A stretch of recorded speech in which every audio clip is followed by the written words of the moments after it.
Nebraska's a world leader not only in beef and corn, but popcorn, one of the world's favorite snacks, popping up in movie theaters all over the world, and a local popcorn plant working with growers to bring in the crop. NTV's Rashida Kaba has more. Here at Preferred Popcorn, more than 50% of the corn that you see here grown in these fields is exported to places outside of the United States. I grew up in the fields every morning, every night. That's where I spent a lot of my time from the time I was 10 years old. For Sam Krug, growing and selling popcorn is the only life he knows.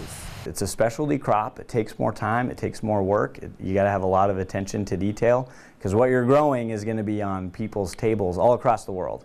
For generations, the Krugs have been growing popcorn and selling to more than 70 countries. And it is not just an occupation for us. It is a labor of love. With only 16 popcorn producers in the U.S., Krug tells me it allows them to focus on the product itself, producing 200 million pounds of popcorn this year alone. So 200 million pounds is almost 4 billion servings of popcorn. But getting that popcorn from the fields to your hands takes a lot of work. 4,800 bushel an hour is what we're harvesting right now. There's different challenges every year to harvest. For instance, this year, it was the rain that slowed down harvest. Other times, it can just be the market not performing as well as they'd like. It can be stressful at times with the crop markets the way they are, and even with really great yields, there's not going to be a lot of extra money this year. So it can be hard, but I think it's a good life. I do hope that my boys want to do that someday.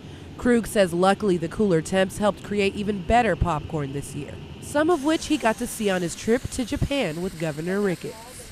And you go, man, that's our popcorn that's in that plant that they're producing to send all over Japan. And it was, it just floored you to think that something that you're doing right here in small town Chapman, Nebraska, is going to end up all the way on the other side of the world. People enjoying popcorn all around the world. And that's going to do it for Grow This Week. Keep up with us all week long at Nebraska.tv. Make it a good one.